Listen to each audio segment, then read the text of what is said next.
Hi everyone, this is Marty from Blue Lightning TV. Thanks for being here.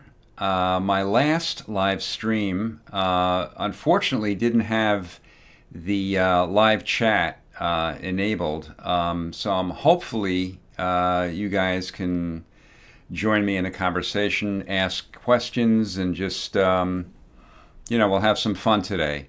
So okay, so it seems to be working.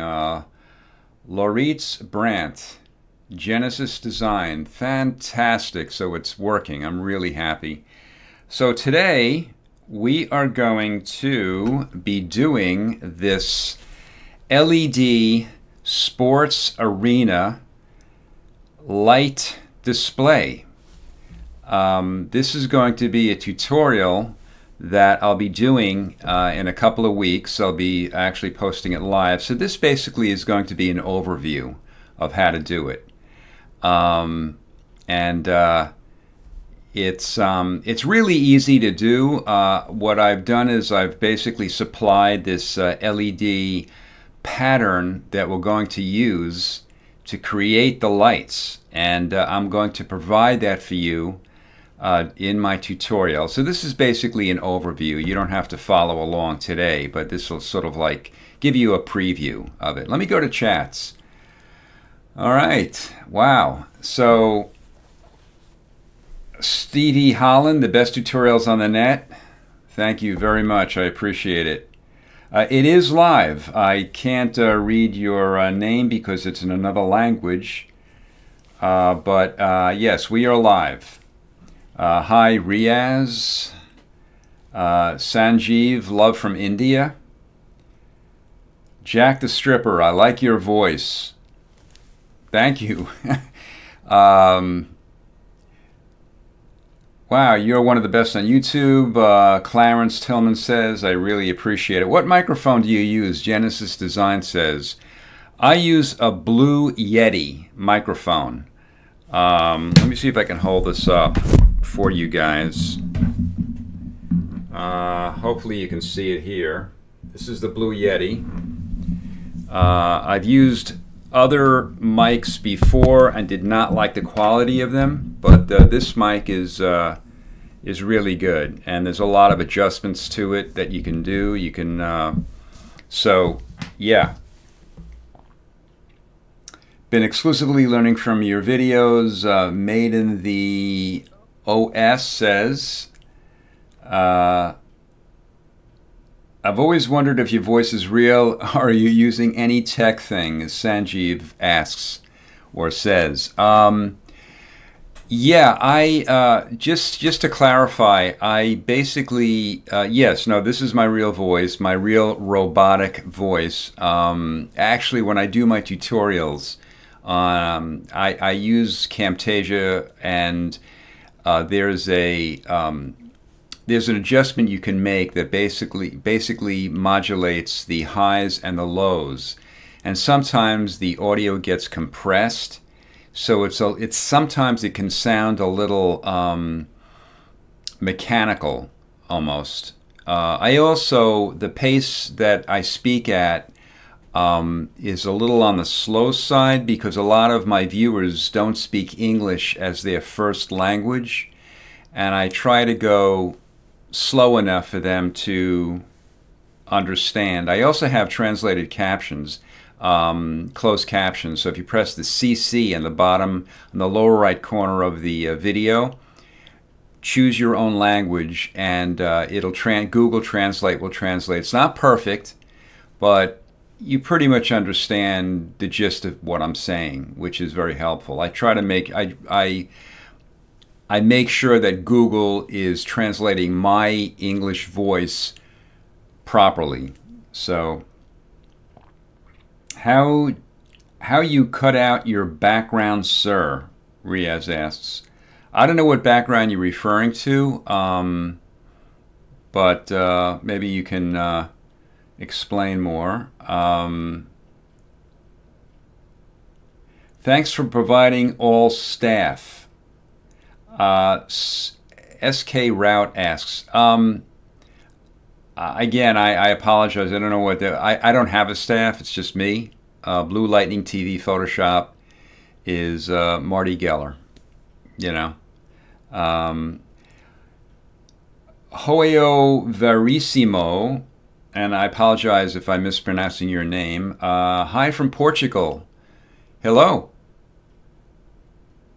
Riyadh, oh, he's saying he's probably sitting in front of a green screen. Okay, Ridwan Aziz says, yeah, okay, if that's, I had a feeling that, yeah, I'm using a green screen right now, and basically, yeah, you know, I created this background. I have a number of backgrounds that I created using my own artwork that I've done in my tutorials for YouTube, on YouTube. So, Patrick Janiquin asks or says, hi from France. Hello. Bonjour.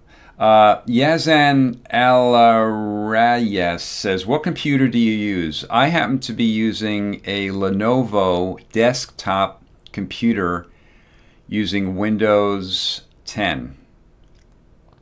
I think a lot of graphic, well, not that I think, I know a lot of graphic artists use Macs, but Photoshop works, and other Adobe products works really well in Windows. When I used to work at NBC Television, we used Macs exclusively, and then when I would come home, I used Windows. I find Windows to be, you can get a lot more apps on Windows that I use, plus the screen recording software that I do use, Camtasia, works better on Windows. So, Rowan Ohia says, incredible editing, sir. Thank you. Nirajan Studio says, how is CC Adobe? It's fantastic. CC stands for Creative Cloud. Adobe, as you probably know, no longer makes physical discs. What you do is you basically subscribe on a monthly basis and download the applications from Creative Cloud. I like it better for a number of reasons. Number one, the version you're using never gets outdated. Any updates that Adobe has for your software or application you're using is updated instantly. That's number one. Number two, companies aren't going with physical disks anymore. I mean, everything's in the cloud, and there's really no reason to own a physical disk. Plus, it's so much more expensive. For $9.99 US dollars, you could get the most recent version of Photoshop. This is per month, by the way. You get the most recent version of Photoshop plus Lightroom, okay, and 20 gigs of cloud storage for $10 a month. I remember the Photoshop versions to buy physical discs. You'd have to spend $400, $500, $600. This was years ago. So it really makes sense to use the Creative Cloud. By the way, the Photoshop, Lightroom, and the gigabytes that I meant, the 20 gigabytes, it's called the Adobe Creative Cloud Photography Plan. That's what you want to subscribe to, the Photography Plan, okay? It's the least expensive. If you're just using Photoshop and you're not interested in any of the applications, just go for the Photography Plan. Mac the Knife says, hi from Scotland. Love your tutorials. Very easy to follow. Cameron. Okay, so let's get to this. Let's get to this tutorial. Okay. So again, we're going to be, for those who came late, we're going to be creating a LED lights arena stadium kind of display, okay? And I provided this LED light pattern. Now the first thing you want to do is you want to save the pattern. After you download it to your computer, you want to basically save the pattern. To do that, and I've already saved the pattern, but to do that, you go into where is it? Where are you here? Come on. Let me just make sure I'm on here. Okay, edit. define pattern, and then you just click OK. I'm not going to click OK because I already saved it. It's that easy. It installs it right away. It's very, very simple. Okay. So next you want to create a new layer, excuse me, a new document. So you go to File and New. And for this particular document, we're going to make it 920 pixels by 1080 pixels. And the resolution, we're going to make 300 pixels per inch. Okay? And what we'll do is we're going to make it black. So what you do is you click on Custom, you click Black. If you don't want to do that, you click the color box, you pick Black, and click OK, and click Create. Or Open if you're on an earlier version of Photoshop. Again, I'm using CC 2017, which is the latest version of Photoshop. Bramato says, where's the link to the pattern? You know what? I'll put the link after I do this live stream. I'll put the link in there. Again, Bramato, this isn't really to this tutorial will be in the next couple of weeks, okay? But right now this is just sort of like an overview. It's not really meant to follow along today, okay? This is just basically an overview on how to do it, okay? All right.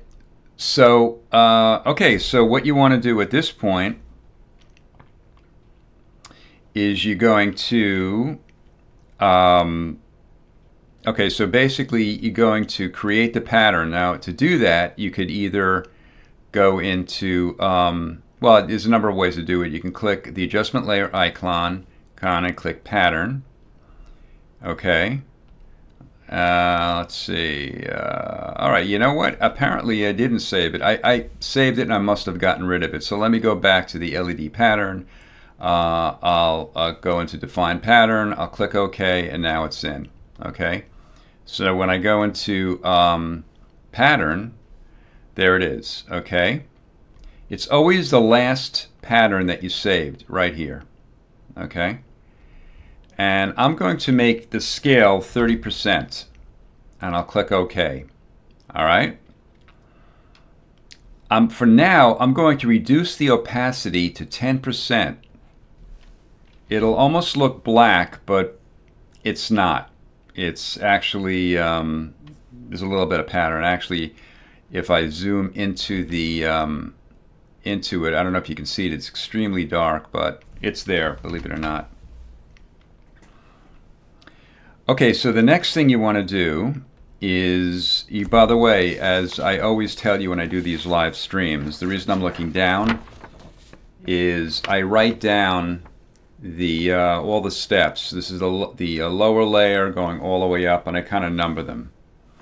It looks like scribble to you guys, but you know, it makes sense to me, at least it should. I did this a few days ago, so I want to make sure that if I get the steps mixed up, just bear with me. So, okay, so the next thing you want to do is I'm going into type, okay, horizontal type tool. I'm going to choose a sans serif heavy font. For this example, I'm going to use Franklin Gothic Heavy, okay? And I'm going to choose a point size of about 68 points. And again, you can vary depending on how many characters are in your text, what font you use. It doesn't really matter if it's sharp or not, the aliasing. I'm going to use center alignment, and the color is going to be white. All right? So now I'm going to type out my text. All right, cool. To center it, I'm going to open my move tool. All right, press Control or Command A to select the canvas, and then I'm going to click the Align Horizontal icon, Layers icon, and the Align Vertical Centers icon. Okay, and that basically centers it out. And to deselect it, I'll press Control or Command D. Now, try to keep it no wider than this. And the reason is later we're going to keystone the perspective. So we're going to need a lot of the background in there so it doesn't cut off as we kind of angle it. Let me get back to the chats. Okay, so Anna Marie Para says, I love you. Thanks for all. Well, thanks very much. Amit Paul says, I want to be your student. Well, I have over 520 tutorials on YouTube, so just go into my YouTube channel, and next to the magnifying glass, there's going to be a field that you can type in a subject. Just type it in. Type in a subject that you're interested in, and a bunch of my tutorials will come up based on the subject you typed in. That's the quickest way of doing it. When are you doing another live tutorial? Clarence Tillman asks. Well, I mean, in my next live stream, I'll do an actual live. This actually is a live tutorial, but it's not really meant this time to follow along. This sort of like gives you an overview and why I'm doing certain steps that I'm doing. Dark Red 607 says, can I marry you? I'm married already, so no, but thanks for the offer. Nirajan Studio says, I'm your fan. Ruben Vasquez says, hi from Florida. Thanks for your lessons. Amazing. Gustav Kart says, Marty is the best. I really appreciate the support, guys. And I'm really happy that you were able to chat with me today, because it was very frustrating last time. I would look over and there wasn't any live chat because you guys couldn't. I think I figured out why it happened. It was really human error on my part. So, you know. G. Vakarian says, you're a very good artist. Greets from Germany. Well, thanks. I mean, that was really my profession. As a graphic artist, animator, art director, illustrator, you know, that's my profession. So what I try to do in my tutorials is to imbue design, the principles of design, color, you know, just general, more artistic, from an artistic view, as opposed to just how to use the tools. What I do is I try to create, my tutorials are project oriented, meaning I show you what we're going to do, and then in the beginning, and then we do it, you know, and oftentimes it's kind of, they're like designing posters or, you know, record album covers or like a logo. I mean, they're very, very graphic intensive, but I try to make them easy enough to follow. That's my goal.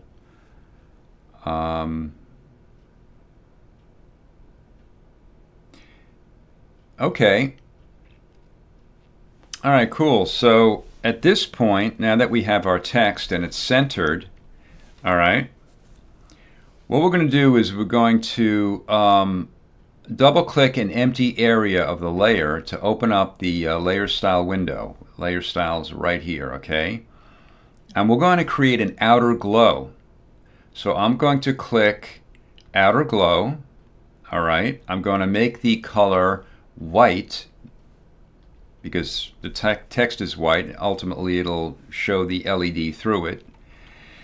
The blend mode will be normal.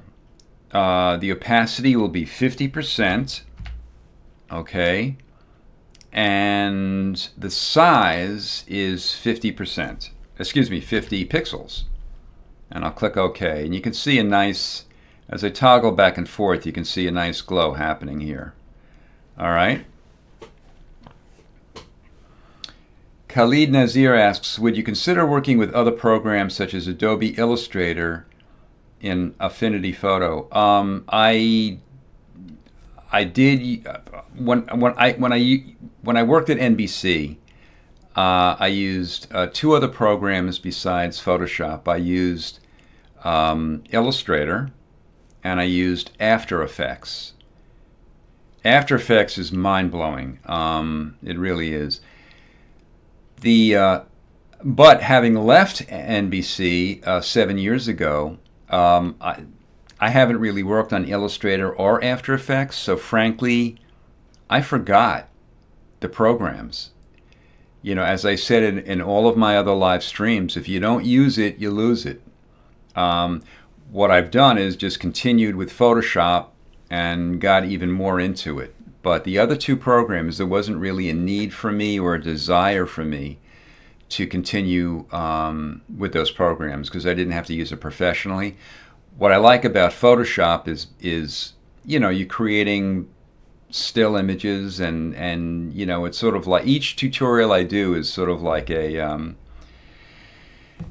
you know, it's kind of creating an image that it's like a baby of mine, you know, and I really try to do the best I can and put as much effort into each and every one. And when I might do tutorials, I want to convey that love, you know, in them. Leonard Huber asks, do you take photos by yourself? Sorry for my bad grammar. The grammar's fine. I do take photos by myself, but most of the photos that I have been using in my tutorials have been downloaded from Shutterstock, give you guys a shout out, and dreamstime.com. Mainly Shutterstock. They have allowed me to have access to their entire library in return for mentioning, you know, that I downloaded them, my photos, and also putting a link in my video's description. They're high quality, high resolution images, and it makes it so much easier and better. The result is better when I use a photo that really works for the project or for the tutorial that I'm doing. So this way you guys can you know, learn from a very good example, a visual example.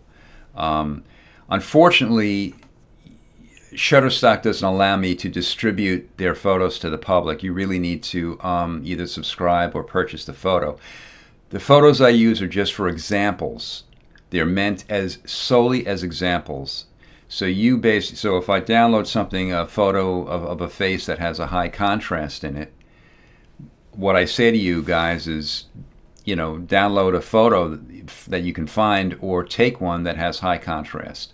But I can't, you know, but in the photos that I take or that in fact I find on the internet that are in the Creative Commons licensing agreement, meaning that it's royalty free, you know, there's no copyright issues, then I include the photo in my video's description. You can download them.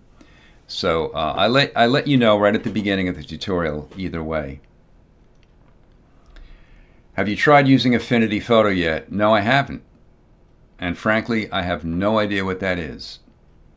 So maybe you can educate me. G. Vicarian asks, do you work with a graphic tablet? Indeed I do. I work with a Wacom tablet. I'm using, I believe, Intuos 2.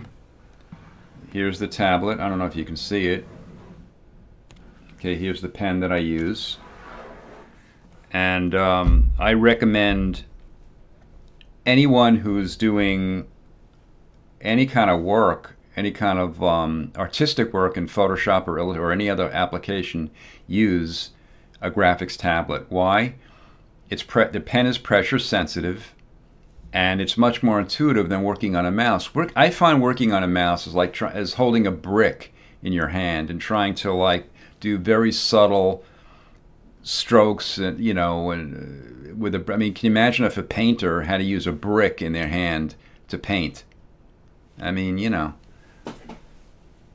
Onar Ara says, love you with all these hearts. Thanks. Ricardo Perez asks, can you do a motion graphics After Effects tutorial someday? As I mentioned just a few minutes ago, I know because Frankly, I forgot how to use After Effects. I used it 7 years ago, and before I was really into it, but I haven't used it, and so. Is Photoshop CC better than Lightroom? Arnab Biswas asks. They're two different animals, really. Each is good for what they do. Lightroom is more for photography. Photoshop does what it does. You guys know what it does. Makij Teklinski, I apologize by mispronouncing your first name. Greetings from Poland. From Poland, your tutorials are great. Thank you. Owen Lewis agrees that a mouse is really like a brick. It's true. What software are you using to stream? Charles Thomas asks. I'm actually using a program called, it's OBS. Let me see, it's, yeah, OBS, this is sort of like, you can see what I'm doing right here. It's OBS. It's free to use, and it's simple, and it's fine. You don't have to deal with any, expensive stuff. I mean, for my use, it's fine. For others, it might not be. Linda McAllister says, hello from Holland. Thank you so much for your tutorials. I did learn so much from you. Thanks, Linda. I really appreciate it. That's my goal. Martys says, where and how did you learn Photoshop? I learned Photoshop at NBC. It was really a sink or swim situation, because prior to Photoshop, we used this program called Quantel Paintbox, which was an English company. They're still out there. That was the very first platform for broadcast designers. That was in 1984. Okay, so Quantel kind of reigned the roost from 1984 through probably the early 90s. And then Adobe kind of got strong enough, Photoshop became powerful enough for designers to use for broadcast. So basically I had to learn Adobe products, because they were getting rid of all the Quantel paint boxes. One Quantel paint box in 1984 was $300,000, just to give you an idea. So that's the reason they got rid of Quantel Paintbox. Zahed Mahmood says, good night from Pakistan. Good night. How long have you been in the field of graphic arts? Clarence Tillman asks. Probably 40 years. Can you say hello to Slovenia? Jorge Matis says, hello, Slovenia.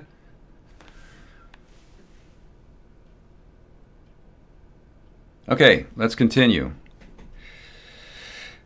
So, all right, so at this point we have the outer glow, and what we're going to do is, actually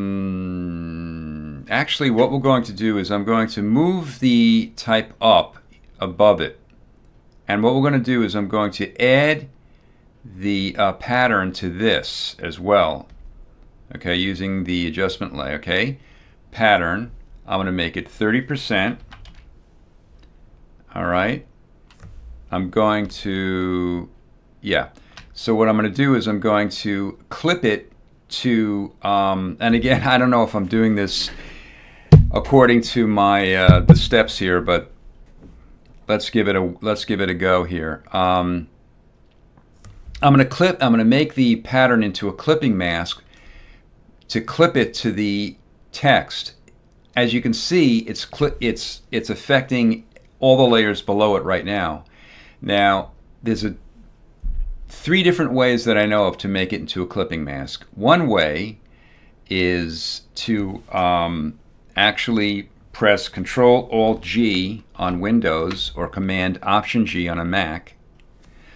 The other way is to go to Layer and, well, let me release clipping mask. So basically go to Layer and where are you here? Create clipping mask. And the third way is it was a not in this particular case, but there's a clipping mask icon, but it's not here at the moment. Okay. So what we're going to do is I'm going to at this point make the am I going to reduce it to, let's see, let me make sure about the blend modes. I have a feeling that the blend modes are incorrect, but I'm not sure. Let me just see something for a second.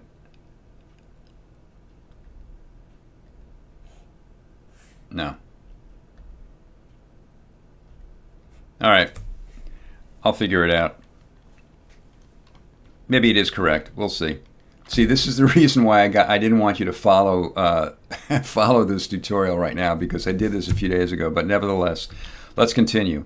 We're going to blur it. I'm going to go to actually what I'm going to do.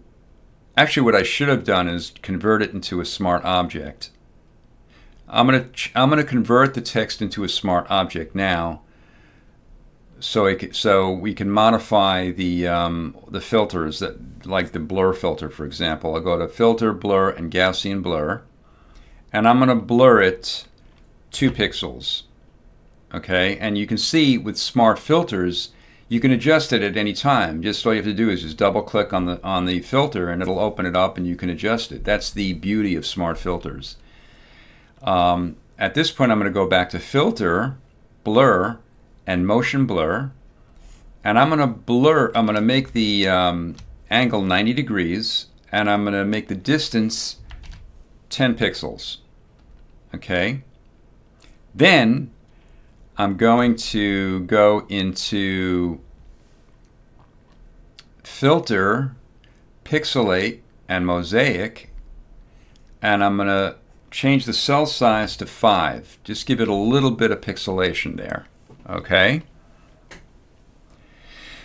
Now what I'm going to do is I'm going to make the pattern with the text into one smart object. Okay, so now it's a smart object. And by the way, you know it's a smart object because when you see this little icon in the lower right corner, that means that it's a smart object. Tomac Knight asks, sir, can you please make a tutorial on GIMP 2.8? I don't use GIMP. Sorry. Bender Daniel Paul says, hello from France. Bonjour. Bonjour. Nirajan Studio says, sir, I'm a photographer and want to work with you. I appreciate it. Thank you. G Vicarian says, do you sometimes work with 3D models in Photoshop? Yeah, I've done a number of 3D tutorials in Photoshop. Again, just go to my channel and next to the magnifying glass icon on the channel, there's a field that you can type. Just type in 3D, and a whole bunch of tutorials will come up. I did quite a lot. Using different, the Photoshop, Adobe changed the interface of 3D a number of times. So what was in CS5 Extended is very different than what's in CC today, just to let you know. Can you blend 2 faces together? And hi, I'm from Egypt, Abdallah Mohammed says. I've done that. I've done that tutorial. Just, again, type in blend faces and it'll definitely come up. Sudeep Singh says, hi, greetings from Nepal. You are a great tutor. Thank you, Sudeep, I appreciate it. Okay, so at this point, let's change the color balance. All right, because right now it's, I want to add a little bit of green, a slight green tint to it, okay? So I'm going to click the adjustment layer icon, and I'm going to go to color balance, okay? Now what I'm going to do, you've got the midtones, shadows, and highlights. For the midtones, I'm going to make the green +10. I'm going to go to shadows and make the magenta green 10. And finally, I'm going to go to highlights and make the magenta green 30. Now, if you when I toggle back and forth, you can see how it kind of gives it that green tint. Now, if you happen to like it without the color balance, that's totally up to you. But I happen to like this this effect, so I'm going to use it. Okay. So now, if you'd like to brighten it a bit, and I do want to brighten it, I'm going to open up levels. I'll click the adjustment layer icon and go to levels. All right. Now levels window opens up. And I'm basically going to drag the input highlight level to the left to just brighten it up like that. Okay. And again, you can always get rid of it just by hiding it or trashing it. But I happen to like that now. And by the way, if you ever want to save, sort of like make a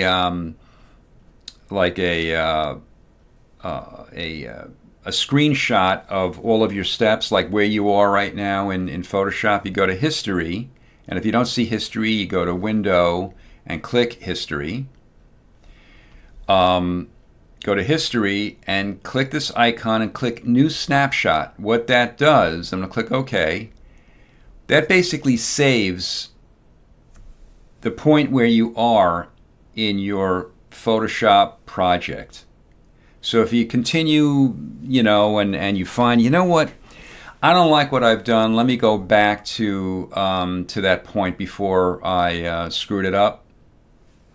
Just what you have to do is go to History, scroll up, and click Snapshot. Click the snapshot that you saved it at, and immediately it goes right to the that area, and it calls up everything that you had at that point and gets rid of everything else.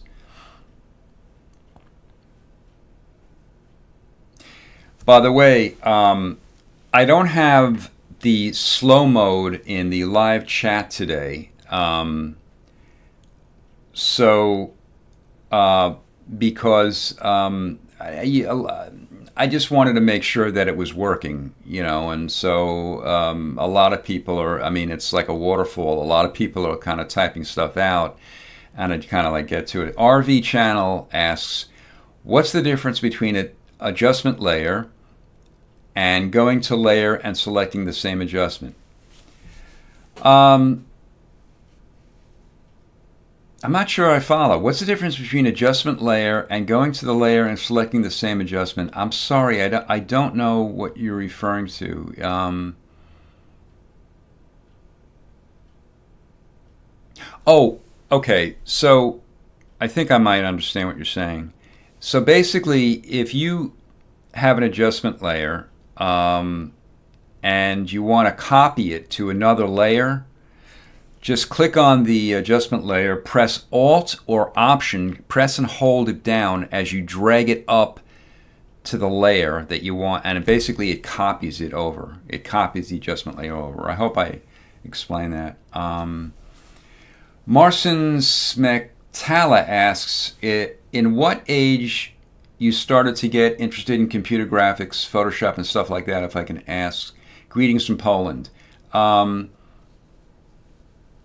Well, as far as, I mean, I went to Pratt Institute, which is an art school, but I went there when it was, you know, during the old analog days pre-computer, pre-digital. And I got a job at NBC, and eventually we, the way we got our graphics that we created onto television is through a computer. So we went from the analog way of doing it, which is a whole other thing I won't get into, to computer. So basically it was for professional reasons that I got involved in it, in computer art. But I love it. I mean, it's a wonderful tool. It just makes my job so much easier. And it you know, it's a tool like anything else, you know. If you're an artist and you're using a tool, the tool becomes an artistic tool. If you're not an artist and you're using Photoshop or something else, it's still a fantastic way to convey your idea, and it makes and you can create things much easier and more effectively than if you didn't have it, if you were using pen and paper, if you know what I'm saying. So it allows you to explore. It brings out the creativity in people, and I love that. Hamid Raza asks, "Hi sir, can you tell me about thinking creative design?" If you're asking what makes a good design, my answer is I can't answer that in. I mean, it's basically knowing. It's training your eye and your brain to understand a lot of principles of negative and positive space, color relationships, and what makes a font work and not work. It's communication. It's basically communicating. The first and foremost thing is communicating an idea, okay, or a feeling. Okay, so it's either it's an idea of some kind or some sort of emotional, you know, feeling. Okay, it's that's the main thing, and then from that, your decision is to what's the best way of communicating that idea or feeling. And you have a whole array of ways to do it, but you have to be able to pick and choose what works, and it you know, you kind of develop that over time.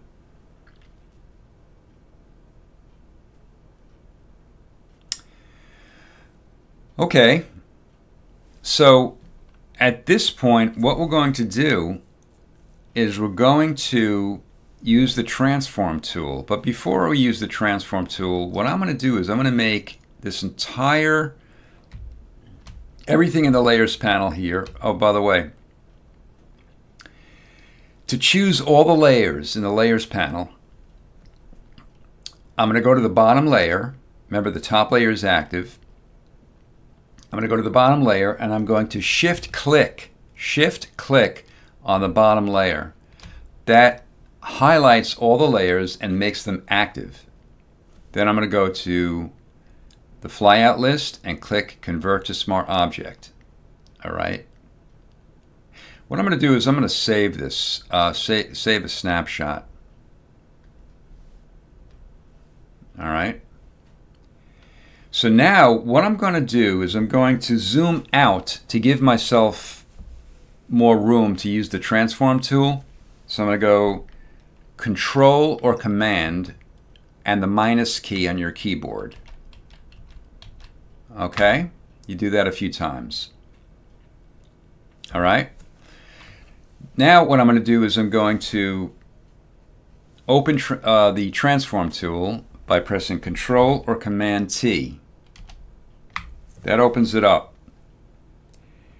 And by the way, when it's a smart object, you're going to see this kind of sort of like this vector X. in the middle. If it wasn't a smart object, you won't see that. Just a little tip. Now what I'm going to go to each corner and I'm going to distort. I'm going to pull out each corner. To do that, I'm going to press and hold Alt or Option, and I'm going to go to the corner. I'm sorry, not Alt or Option, Control or Command. Alt or Option is for another function, and I'm going to pull it out. Okay.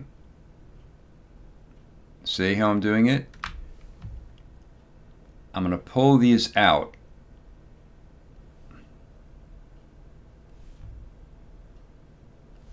And just kind of play with it until you really like the until you really like what you've done. Now to make it bigger, I'm going to press Alt or Option plus Shift, and when you see a vertical double arrow, okay, right here, you're going to pull it out. I'm going to pull it out, and now to move it, I'm going to go inside the transforms bounding box and basically move it. Now I want to fill this in. Now, but you know what? Instead of stretching this out like that, I'm going to fill it in using Content Aware. I'm going to press Enter or Return to accept it. I'm going to press Control or Command 0 to fill my screen. I'm going to make it a little smaller here so you can see it. And now what I'm going to do is I'm going to go to my layer and press Control or Command as I click on it. What that does is that creates a selection of the it makes a selection of the shape. Okay, I'm going to fill this in by inverting the selection first. So I'm going to press Control-Shift-I. That inverts the selection. And if I press Q on my keyboard, it'll make it into a quick mask. So you can see in this corner, that's the empty area. Okay, so I'm going to go to, let's see now. I'm going to go to, where are you here? Well, actually, yeah, I could do it that way. Where are you? Where are you? Where are you? Come on. I'm sort of like drawing a blank, and I apologize for this. Why am I?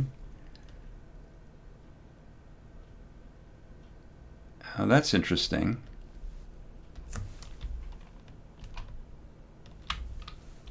That is very interesting. Where is it? I'm wondering why I'm not seeing Content Aware fill in here. I'm sure after this tutorial I'm going to like say to myself, you know, what's going on? I mean, why haven't you gotten it in here? Oh, this is embarrassing. It's usually here, and I don't know why it's not here. You know what I'm gonna do? I'm gonna go into I'm gonna get rid of this for a second here. I'm going to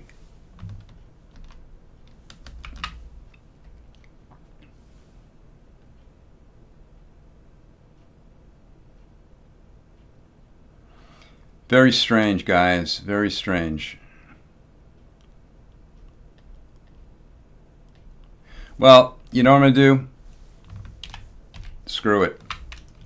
For right now, I'm just going to pull it out and do it this way. I don't know. I basically just drew a blank, and I don't know why. Anyway, that's basically it. If, like, in a few minutes I realize what I did wrong, I'll let you know what's going on here. But basically that's it. You know, that's how you do it. Now, what's really cool about this is if you want to change the text, okay, from score to something else, all right, you double click on the smart object and you keep double clicking on it until you get to the source, which happens to be this. This is the source. See, score? I'm going to add black under the under it by pressing Control or Command and the new layer icon. That creates a new layer below the active layer. I'm going to fill it with black, okay, by clicking this little icon here or pressing D on my keyboard, and that'll default to black and white. And I'm going to press Alt or Option plus Delete, and basically it fills it with black. I'm going to double click on the large T, all right, and I'm just going to put in I don't know, you know, win. Okay. All right, and I'm going to click the check mark. I'm going to turn off the black because we don't want the black. That was really there just to kind of make it easier for you to see. And then I'm going to close the tab. I'm going to click yes to save it. I'm going to close the next tab, click yes to save it, and finally the last tab, and click yes to save it. If you want to increase the size, no problem.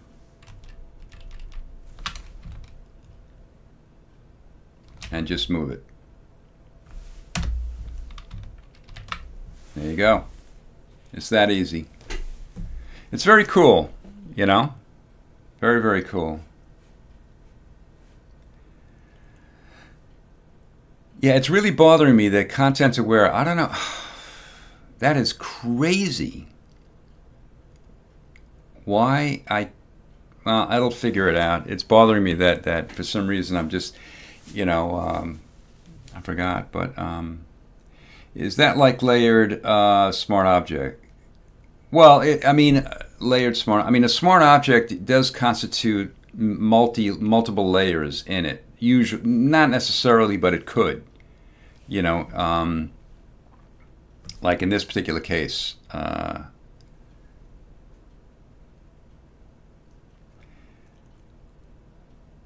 Sounder Systems says, well, okay. Marty, you are the bomb diggity. Thanks for all of your great tutorial videos. Michael Princeton. Bomb diggity. I like that. Okay, edit, fill, content aware. Yeah, I mean, that's Quiet Cricket says edit, fill, content aware. All right, so you know what? Yeah. I'm going to, so let me go back to the first, where is it? Oh, I didn't save it. Okay. I didn't save that. Okay. So let's say I want to, let's say I want to, I'm going to bring this in, this little angle in here, and I want to fill it. Okay. And I want to fill it right here. Okay. All right. So I'm going to make a selection of it. I'm going to invert the selection. Go to edit.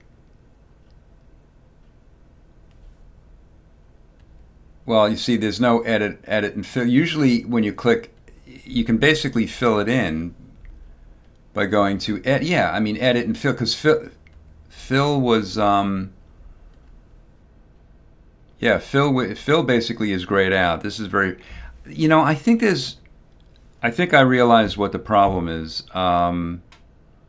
The problem is that every now and then Photoshop, there's like a glitch in the software in Photoshop, and basically I have to close it and then reopen it. It either freezes, or when I double click on a smart object, oftentimes it doesn't go back to its source. That happens a lot, and I don't know why it does, but I'm just letting you know. And I think this is a glitch right here, because you're absolutely right.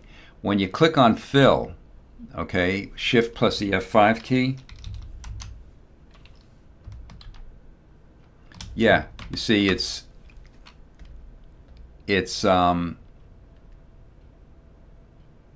grayed out, and it shouldn't be. Normally what you do is you do fill, content aware, fill, and it fills it in beautifully. But in this case, I don't want to basically, whatchamacallit, close it and then reopen it. You know, it's not worth it. Rasterize your smart object. All right, well, you know what? Let's try that. I normally don't like to do that because then it you know, it doesn't, whatchamacallit, you can't go back, you know.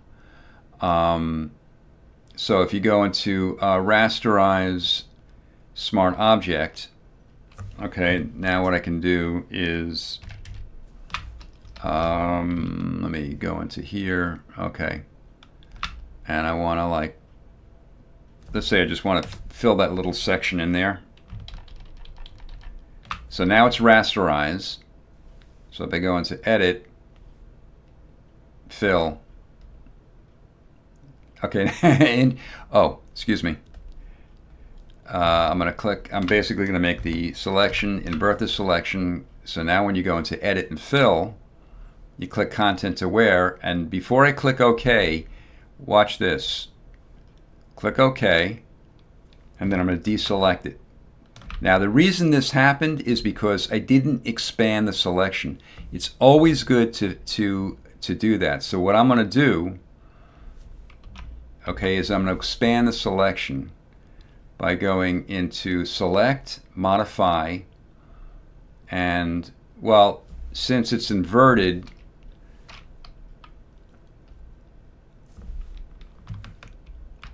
actually what I'm going to do is I'm going to zoom into it so I can see it better. See, if I expand it, I'll expand it, say 10 pixels. All right. Now, when I go to edit and fill, see, it fills in beautifully. Like there's no seams at all. So that's how you do that. Whoever recommended me to rasterize it, thanks very much. But normally, you know, you could rasterize a smart object, and I don't know why there's something going on here. Or duplicate it and rasterize it. Yeah, but again, you can't go back, you know, once you have it. Which is the best version in Photoshop? Nasser Area asks. The most recent version of Photoshop is the best. It's always the best version of Photoshop. That's my opinion. A lot of people might disagree. I happen to like CS6 very much, but and CS5. What happens is Adobe, oftentimes they create versions that basically are miles ahead of the previous version. They add a lot of stuff to it, like from CS4 to CS5 and CS5 to CS6. But having said that, the most recent version always includes the best of the past versions. Sometimes they get rid of certain filters that I like very much, and then when a lot of people complain about it, they add it again, like the oil paint filter. They got rid of for a few versions. Now they brought it back. It's still not quite as good as it was initially a while ago, but the latest version is the best. One Omega Knight asks, "Sir, this live stream will be deleted after live, or can we see it again after some time?" You can see it after. You can see that it'll be online, and you can watch it as often as you want. So anyway, that's really about it. I did want to, actually, one more thing I wanted to do.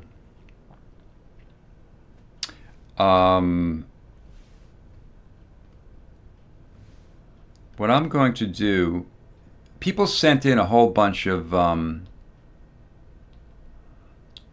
artwork before. They sent in, and the last stream I put it on there, but the reason I'm looking back here is because I wrote down their names. And I don't, oh yeah, I do have it. All right, so this, people sent in their best examples of Photoshop here. So this is done by Abdelrahman El Milagi. Okay. This was done by Adriano Bioni from Rio de Janeiro, Brazil. This is done by Augustin Kinzel from Argentina. This is done by Chris Hunsicker. Dan Postma from the Netherlands. Dorothy Wouters from Germany. Laura Giri or Giri. This is based on a tutorial that I had done. Most of these are based on tutorials I've done, but not all of them. This was done by Lucien Perry from Rochester. Ogunremi Ayateo. This is a gorgeous photo. It was done by Ron Fry from Alliance, Nebraska. This was a photograph he had taken from the Denali National Park in Alaska. It's really gorgeous. I did a tutorial on how to create beautiful black and white images from color photos and make them look like Ansel Adams photos. I mean, obviously, nobody, you know, I mean, Ansel Adams was a genius, but you can basically control contrast in various areas of the photo based on their color. And so check that out. It's, anyway, this is a gorgeous photo, Ron. It's really beautiful. This is done by Samuel Obadafin, Sami Hermasi, Shriti Shrestha from Nepal, Saurav Chakraborty, and lastly Tanmoy Indu from Bangladesh. So I hope you enjoyed those, and I just wanted to thank you again for joining me, and you know, I'll let you guys know when I do the next live stream. I'm so thankful and happy that you were able to chat with me today. And yeah, as always, enjoy yourself. Be kind to people. That's, for me, the most important quality a person can have is kindness. So try to do that, okay? And I'll see you next time, okay? All right, my friends, take care.